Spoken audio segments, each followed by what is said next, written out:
पास ही खड़ी कटोरी की दाल के ऊपर धनिया पत्ती डाल रही उसकी जेठानी। अब कुछ नहीं कर सकते हैं, तुम्हारे जले हुए चावल और मेरी परफेक्ट दाल ही सब लोगों को सर्व करनी होगी। जब स्वाति किचन में नहीं थी तब अंबिका ने दाल बना ली थी। दोनों देवरानी जिठानी मिलकर दाल चावल डाइनिंग हॉल में बैठे अपने सास ससुर को सर्व करती हैं। जले चावल की आ रही बदबू सूंघकर विद्या, छोटी बहू चावल से तो बदबू आ रही है।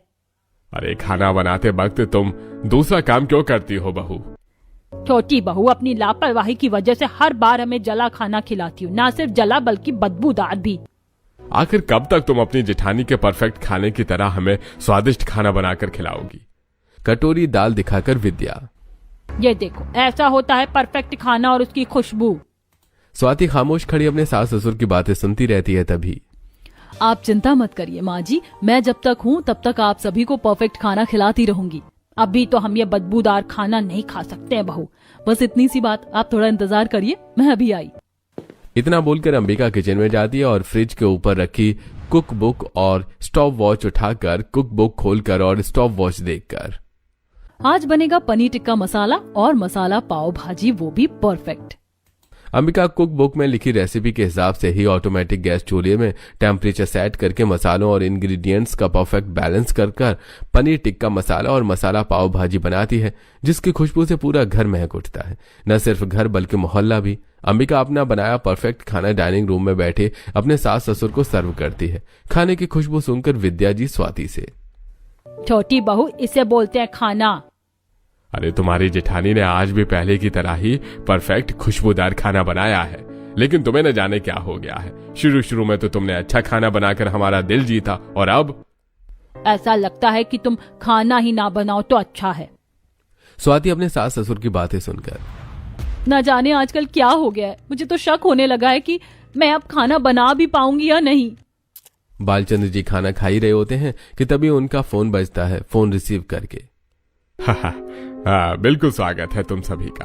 अरे तुम खाने की फिक्र बिल्कुल मत करना, मैं सब इंतजाम रखूंगा। हाँ तुम बेफिक्र होकर आओ। बात करने के बाद बालचंद्र जी फोन डिस्कनेक्ट करते हैं। कौन था पापा जी? अरे मैंने तुम्हें बताया था ना, बचपन में मेरे दो दोस्त थे जो अब दिल्ली में रहते हैं। वो अपनी अपनी पत्नियों के साथ किसी काम से इसी शहर में आ रहे हैं, तो शाम का खाना वो हमारे घर में ही खाएंगे। तब तो मुझे डबल मेहनत करनी पड़ेगी पापा जी। अरे बड़ी बहू, तुम जैसा खाना हमें बनाकर खिलाती हो उससे अच्छा बनाकर खिलाना उन्हें। पापा जी आप चिंता मत करिए, आपके दोस्त आज शाम यहाँ जैसे ही खाना खाने वाले हैं वैसा खाना उन्होंने पहले कभी नहीं खाया होगा। उन दोनों की बातें सुनकर स्वाति, हाँ पापा जी आप चिंता ना करिए, हम दोनों देवरानी जेठानी मिलकर सब कर लेंगी।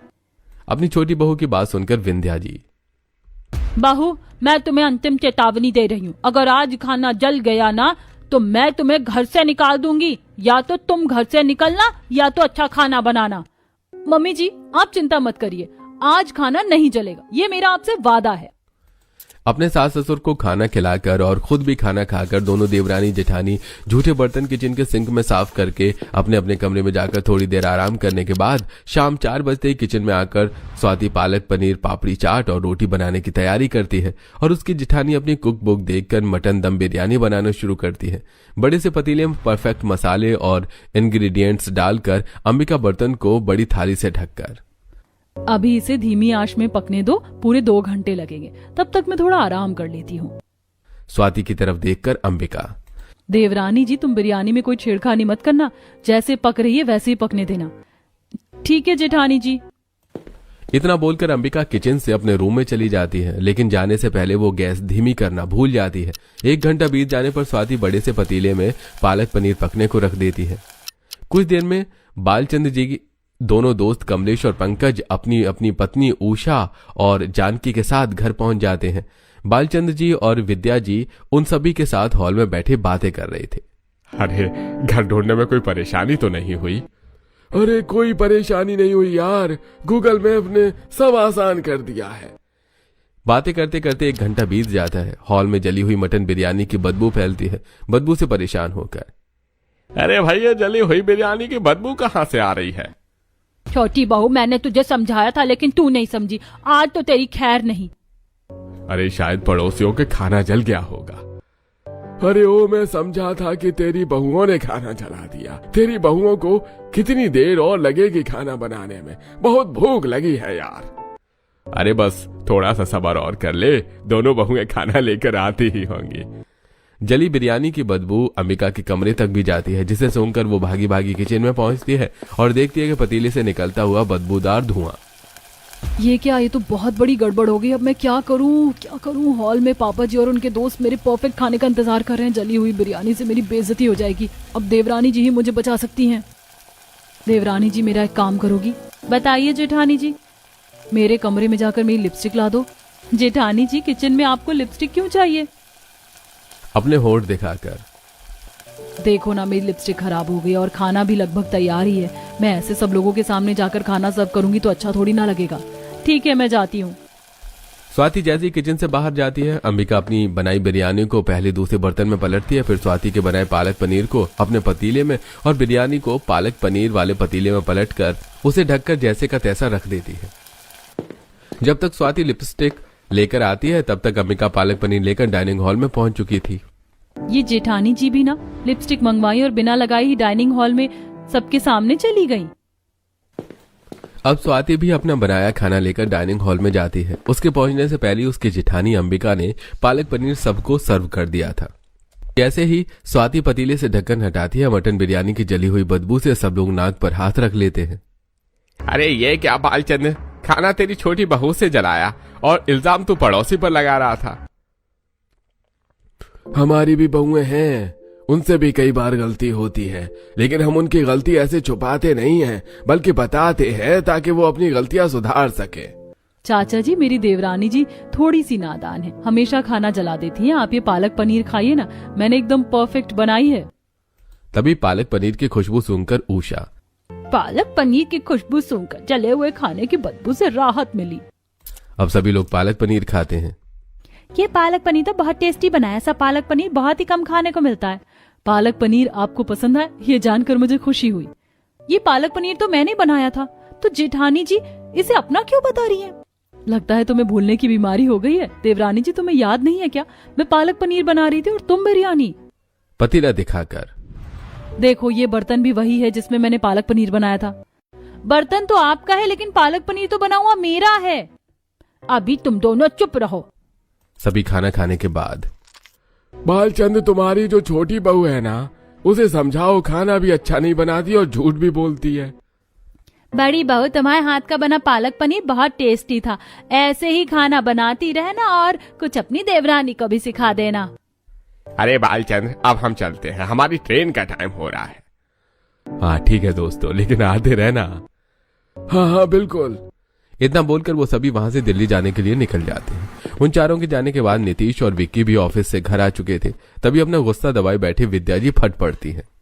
छोटी बहू, मैंने क्या कहा था तुझसे, खाना अच्छे से बनाना, नहीं तो घर से निकल जाना, लेकिन फिर भी तूने मेरी बात अनसुनी कर दी। अब बता मैं तेरा क्या करूं? मम्मी जी, मुझसे गलती हो गई, मुझे माफ कर दो। मैंने जानबूझकर नहीं किया। जहाँ तक मुझे याद है कि मैंने तो पालक पनीर ही बनाया था। अच्छा, अब तू झूठ भी बोलने लगी। तुझे क्या लगता है तेरी जेठानी ने पालक पनीर और अपनी जली बिरयानी से बदल दिया होगा? तुझे पता भी है वो परफेक्ट खाना बनाती है, उसे ऐसा करने की जरूरत नहीं है। देवरानी जी, तुम्हारे कहने का मतलब क्या है? तुम कहना चाहती हो कि मैंने पालक पनीर अपनी बिरयानी से बदल दिया? स्वाति समझ चुकी थी कि उसकी जेठानी ने अपनी गलती का इल्जाम उस पर लगा दिया है, लेकिन उसके पास अपनी बेगुनाही का सबूत नहीं था, तो वो खामोश खड़ी अपनी सास और जेठानी की बातें सुनती रही। अब तो तू एक काम कर, अपना बोरिया बिस्तर बांध और घर से निकल जा। मम्मी जी, इतनी सी गलती के लिए देवरानी जी को इतनी बड़ी सजा मत दो। आखिर वो भी तो आप ही की बहू है।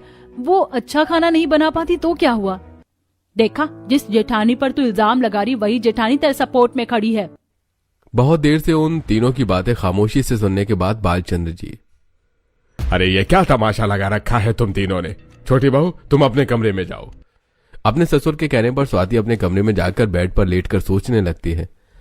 मुझे अच्छी तरह याद है मैंने पालक पनीर ही बनाया था, तो जेठानी जी ने झूठ क्यों बोला? और जिस दिन से जेठानी जी का बनाया खाना जला था, उसके बाद से मेरा बनाया खाना कैसे जलने लगा? कहीं वही तो मेरे जले खाने के पीछे की वजह नहीं है? तभी वहां उसका पति विक्की आता है। स्वाति, मैं तो तंग आ गया हूँ यार तुम्हारे रोज रोज खाने जलाने से। न सिर्फ मैं बल्कि सभी घर वाले भी। तुम कब सुधरोगी? स्वाति विक्की की बात का जवाब दिए बिना ही सो जाती है। अगली सुबह स्वाति किचन में जाकर पतीले में पानी रखकर पतीला गैस पर रखकर किचन से बाहर आ जाती है। उसके कुछ देर बाद उसकी जेठानी अंबिका किचन में आकर हमेशा की तरह कुक बुक और स्टॉप वॉच की मदद से परफेक्ट नाश्ते के लिए रसम बना रही थी। तभी उसकी सहेली का फोन आता है और वो बात करते करते किचन से बालकनी की तरफ चली जाती है। अब 10 मिनट में रसम जल जाता है। उसकी बदबू हॉल में बैठे उसके सास ससुर के पास तक पहुंच जाती है। अब तो बस आखिरी इच्छा यही है, भगवान मरने से पहले हम छोटी बहू के हाथ के बने खाने की खुशबू सूंघ सकें। जले खाने की बदबू बालकनी में अंबिका के पास भी जाती है। बदबू सूंघकर अंबिका भागकर किचन में आकर देखती है कि उसकी बनाई रसम जल चुकी है। अरे यार, आज फिर से गड़बड़ हो गई। अब एक बार फिर मेरी बेचारी देवरानी मेरी गलती की सजा भुगतेगी। गैस पर रखे पतीले में क्या है क्या नहीं ये देखे बिना ही अंबिका उसमें अपनी बनाई जली हुई रसम पलट ही रही होती है कि तभी छुपकर उसे वो सब करता देख रही स्वाति उसके सामने आकर, जेठानी जी, मैंने आपकी बात सुनी और ये भी देख रही हूँ। आप ऐसा क्यों कर रही हैं मेरे साथ? मैंने क्या किया तुम्हारे साथ? आप जिस बर्तन में रसम पलट रही हैं शायद आपने उसके अंदर देखा नहीं। मैंने सिर्फ पानी उबलने को रखा था। अच्छा, तो तुम मुझसे चालाकी करोगी? अब आपकी चोरी पकड़ी गई है तो बताओ आप मेरे साथ ऐसा क्यों कर रही हो? मेरी चोरी पकड़ी ही गई है तो सुनो फिर। तुम्हारे आने से पहले सब लोग मेरे परफेक्ट खाने की तारीफ किया करते थे, लेकिन तुम्हारे आने के बाद सब बदल गए। सबने तुम्हारे बनाए खाने की तारीफ करना शुरू कर दी थी। इसमें गलत क्या है? जो अच्छा है उसकी तारीफ तो होगी ही। गलत क्यों नहीं है? एक दिन गलती से खाना क्या जल गया, सब मुझे ताने मारने लगे, तुम्हारी तारीफ करने लगे। तुम्हारी वजह से मुझे बातें सुनने को मिलती थी, अब जिंदगी भर तुम बातें सुनोगी। अभी तो शुरुआत है, आगे आगे देखना मैं क्या करती हूँ। इतना बोलकर अंबिका आलू मटर और टमाटर की सब्जी बनाने लगती है। सब्जी बन जाने के बाद वो दाल चावल और रोटी बनाकर अपने पति नीतीश को टिफिन पैक करके देती है। लंच टाइम में ऑफिस में अपने केबिन में बैठे नीतीश ने जैसे ही अपना टिफिन खोला वैसे ही खाने की खुशबू से उसके बॉस रमाकांत जी उसके पास खिंचे चले आते हैं। अरे भाई नीतीश, आज लंच में कुछ स्पेशल लेकर आए हो क्या? खुशबू तो कमाल की आ रही है। अरे नहीं बॉस, हमेशा की तरह टिफिन में पूरी आलू टमाटर और मटर की सब्जी और चावल और दाल ही है। हाँ, तो फिर जरूर ये खाना किसी 5 स्टार होटल का होगा। अरे नहीं बॉस, ये खाना मेरी वाइफ ने बनाया है। हाँ, खुशबू तो 5 स्टार होटल का लग रहा है। क्या तुम अपना टिफिन मेरे साथ शेयर नहीं करोगे? अरे क्यों नहीं बॉस, जरूर। नीतीश एक प्लेट में दाल चावल सब्जी पूरी और अपने बॉस रमाकांत जी को देता है। पूरी प्लेट फटाफट चट करने के बाद, भाई वाह, लाजवाब। कल तुम मेरे लिए अपनी वाइफ के हाथ का बना खाना ला सकते हो क्या? अरे हाँ बॉस, क्यों नहीं। हाँ, तो फिर ये तय रहा, मैं कल टिफिन नहीं लाऊंगा। अब खाना खाने के बाद नीतीश ऑफिस के काम में लग जाता है और शाम 5 बजे ऑफिस से छूटकर सीधा घर पहुंचकर बालकनी में खड़ी अंबिका के पास जाकर, अंबिका, आज मैंने अपनी जिंदगी की सबसे बड़ी गलती कर दी। कौन सी गलती? और आज आप उदास क्यों हैं? आज ऑफिस में मैंने अपने बॉस को तुम्हारे हाथ का बना परफेक्ट खाना खिला दिया और वो तारीफ करते नहीं थक रहे थे। आपने तो मुझे डरा ही दिया था कि ना जाने क्या कराया आप। ये गलती कहाँ हुई? ये तो बहुत अच्छी बात है। अरे गलती ही तो कर दी ना। बॉस अब तुम्हारे हाथ का बना परफेक्ट खाना एक बार फिर से खाना चाहते हैं, तो क्या तुम कल उनके लिए कुछ स्पेशल बना दोगी? हाँ, क्यों नहीं, जरूर बनाऊंगी। मैं कल तुम्हारे और तुम्हारे बॉस के लिए चिकन करी और लच्छा पराठा बनाऊंगी। अरे ठीक है, मैं अभी बाजार जाकर चिकन ले आता हूँ। इतना बोलकर नीतीश चिकन लेने बाजार चला जाता है। नीतीश के जाते ही अंबिका किचन में जाकर रात का खाना बनाने लगती है और उसकी देवरानी स्वाति अपने कमरे में उदास बैठी रहती है। ना तो उसने खाना बनाया और ना ही खाया था। उसका पति विक्की भी डाइनिंग हॉल में सबके साथ बैठकर खाना खाकर रूम में आकर बेड पर उसके बगल में सो जाता है। क्या सच में इतनी बुरी हूँ कि मेरे पति को भी मेरी चिंता नहीं है? इन्होंने मेरी तरफ देखा भी नहीं। उस रात अब स्वाति को नींद ही नहीं आती है। मुझे लगता है मेरे जले खाने की बदबू की वजह से ये मुझसे नाराज है। अब मैं कभी किचन में कदम नहीं रखूंगी। अगली सुबह नींद खुलते ही स्वाति खिड़की से सुबह का सूरज देख ही रही थी कि तभी उसकी नजर सब्जी के ठेले पर पड़ती है जो गाजर से भरा हुआ था। एक आखिरी कोशिश करती हूँ, फिर सोचूंगी आगे क्या करना है। आखिरी कोशिश करने के लिए स्वाति भागकर सब्जी वाले के पास जाती है और उससे 5 किलो गाजर खरीद कर सीधा किचन पहुंचती है, जहां पहले से ही उसकी जेठानी चिकन करी बना रही थी। आज मैं ऐसी परफेक्ट चिकन करी बनाऊंगी कि इनके बॉस खाते ही इनका प्रमोशन कर देंगे। तो जेठ जी के बॉस को इम्प्रेस करने के लिए चिकन करी बनाई जा रही है। अपनी जेठानी को नजरअंदाज करके स्वाति गाजर छीलने लगती है। अंबिका भी घड़ी में टाइम देखकर और कुक बुक में दी हुई गाइडलाइन के हिसाब से चिकन करी और लच्छा पराठा बना रही थी। उसी समय उसकी देवरानी ने दूसरे गैस चूल्हे पर गाजर का हलवा पकने के लिए रख दिया। दोनों काम एक साथ करने की कोशिश में चिकन करी जल गई। जली हुई चिकन की करी की बदबू आंगन में बैठे उसके सास ससुर और पड़ोसियों को आती है। अरे हम तो तुम्हारी बड़ी बहू के परफेक्ट खाने की खुशबू सूंघ कर यहाँ चले आए। ये तो भूल ही गए थे कि जेठानी के परफेक्ट खाने की खुशबू के साथ देवरानी के जले हुए खाने की बदबू मुफ्त में मिलती है। अब तो लगता है कि हमें ये कॉलोनी छोड़कर कहीं और जाना पड़ेगा, नहीं तो जिंदगी भर सुबह शाम ये बदबू सूंघनी पड़ेगी। अरे यार तुम तो जा सकते हो, लेकिन हम कैसे जाएं? हम जहाँ जहाँ जाएंगे हमारे साथ हमारी छोटी बहू भी होगी। छोटी बहू के साथ बड़ी बहू भी तो होगी, वो तो परफेक्ट खाना बनाती है ना। आंगन में बैठे लोग गलतफहमी की वजह से जिसकी तारीफ कर रहे थे वो किचन में अपने बनाए खाने के जल जाने के बाद। अब मैं क्या करूं, चिकन करी तो जल गई। जली हुई चिकन करी खाकर इनके बॉस इन्हें नौकरी से ही निकाल देंगे। मैं क्या करूं क्या करूं क्या करूं? तभी उसके दिमाग में एक आइडिया आता है। एक काम करती हूँ, मैं होटल से खाना ले आती हूँ, वही पैक करके दे दूंगी। अंबिका तुरंत किचन से होटल जाने के लिए निकलती है। उसके जाने के बाद अपने कमरे में ऑफिस जाने के लिए तैयार हो रहा नीतीश। अंबिका खाना बन गया हो तो जल्दी से पैक कर दो, आज जल्दी ऑफिस जाना है। किचन में खड़ी स्वाति अपने जेठ की बात सुनकर। अभी तक तो जेठानी जी खाना लेकर आई नहीं। अगर जेठ जी ये जला खाना ऑफिस ले गए तो उनकी बदनामी होगी। एक काम करती हूँ, अपना बनाया गाजर का हलवा टिफिन में रखकर दे देती हूँ। भले ही स्वाति की फिक्र किसी को नहीं थी, लेकिन वो सबके बारे में सोचती थी। स्वाति फटाफट टिफिन में गाजर का हलवा पैक कर देती है। तब तक उसका जेठ भी किचन में आ चुका था, कढ़ाई में जली हुई चिकन करी देखकर। अरे तुम नहीं सुधर सकती, ताना मारकर नीतीश टिफिन लेकर ऑफिस के लिए निकल जाता है। उसके जाने के बाद अंबिका होटल से खाना लेकर किचन में आती है। जेठ जी टिफिन लेकर ऑफिस चले गए हैं। अब क्या होगा, मेरी वजह से इनकी नौकरी चली जाएगी। हे भगवान बचा लेना इनकी नौकरी। पूरा दिन अंबिका परेशान रहती है। उसे ना तो किचन में चैन मिलता है, ना ही आंगन में, ना ही बालकनी में और ना ही अपने रूम में। पति की नौकरी की चिंता में अंबिका ने सुबह से शाम तक खाना भी नहीं खाया था। शाम के समय परेशान अंबिका हॉल में इधर से उधर चहलकदमी करते हुए अपने पति के घर आने का इंतजार कर रही थी। हॉल में बैठे उसके सास ससुर उसे देखकर समझ गए थे कि वो परेशान है। अरे बहू क्या हुआ, क्यों तुम परेशान हो? अंबिका ने जैसे उनकी बात सुनी ही नहीं, लेकिन पास ही खड़ी स्वाति सब समझ रही थी वो परेशान क्यों है।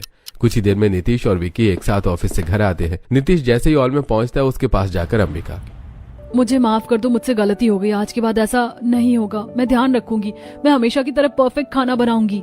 क्या हुआ, तुम ये क्या बोल रही हो? तुमने अच्छा खाना तो बनाया था। बॉस ने तुम्हारे हाथ का बना गाजर का हलवा खाकर न सिर्फ मेरी तारीफ की बल्कि प्रमोशन भी दिया। गाजर का हलवा? मैंने तो चिकन करी बनाई थी। हाँ, तुमने गाजर का हलवा ही तो बनाया था ना। क्या तुम भी अपनी देवरानी की तरह भूलने लगी हो? गाजर का हलवा नहीं, मैं तो चिकन करी बना रही थी जो जल गई थी। अपनी देवरानी की तरफ देखकर। इसका मतलब देवरानी जी तुमने टिफिन में अपना बनाया गाजर का हलवा रख दिया था? हाँ जेठानी जी, खाना बदलना सिर्फ आपको ही नहीं आता है, लेकिन तुमने ऐसा क्यों किया? कैसे ना करती भला, मेरी जेठानी जी की इज्जत का जो सवाल था। जली हुई चिकन करी खाकर जेठ जी के बॉस आपके बारे में क्या सोचते, यही सोचकर मैंने अपना बनाया गाजर का हलवा टिफिन में रख दिया था। अपनी छोटी बहू की बात पर विद्या जी को भरोसा नहीं हो रहा था। छोटी बहू, क्यों झूठ बोल रही हो तुम? नहीं मम्मी जी, ये झूठ नहीं, सच बोल रही है। इनकी वजह से आज आपके बड़े बेटे की ऑफिस में बेइज्जती होने से बच गई, क्योंकि मेरा बनाया खाना तो जल चुका था। सिर्फ आज का या पहले का भी? पहले भी जितनी बार देवरानी जी का खाना जला है वो या तो मेरी वजह से जला है या मेरा जला हुआ खाना ही था जो मैं देवरानी जी के खाने से बदल देती थी। इसका मतलब अब तक हम जिसे जेठानी के परफेक्ट खाने की खुशबू और देवरानी के जले खाने की बदबू समझ रहे थे वो सब उल्टा था। बहू जो भी कहना है साफ साफ बोल। तभी बीती सारी बातें बताकर अंबिका, जब से देवरानी जी आई थी आप सब मेरे परफेक्ट खाने की तारीफ कम करने लगे थे, तो मैं देवरानी जी से जलने लगी थी। इसीलिए मैं ही हर बार कुछ न कुछ ऐसा कर देती थी जिसकी वजह से उनका खाना जल जाता था। भाभी जी आपने ये बहुत गलत किया, आपकी वजह से मैं स्वाति से गुस्सा रहने लगा था। देवरानी जी से जलन की वजह से मुझसे गलती हो गई, मुझे माफ कर दो। तभी स्वाति अपनी जेठानी के पास आकर, जेठानी जी माफी मत मांगो, आप तो मेरी बड़ी बहन जैसी हैं। मैंने कभी आपके बारे में बुरा नहीं सोचा, वो तो आप ही थी जो मुझसे जलन की भावना रखती थी। नहीं तो मैं तो आपको जेठानी नहीं बल्कि अपनी बड़ी बहन मानती हूँ। मुझे माफ कर दो मेरी छोटी बहन, अब आज के बाद ऐसी गलती नहीं करूंगी। तभी स्वाति अपनी जेठानी को गले से लगा लेती है।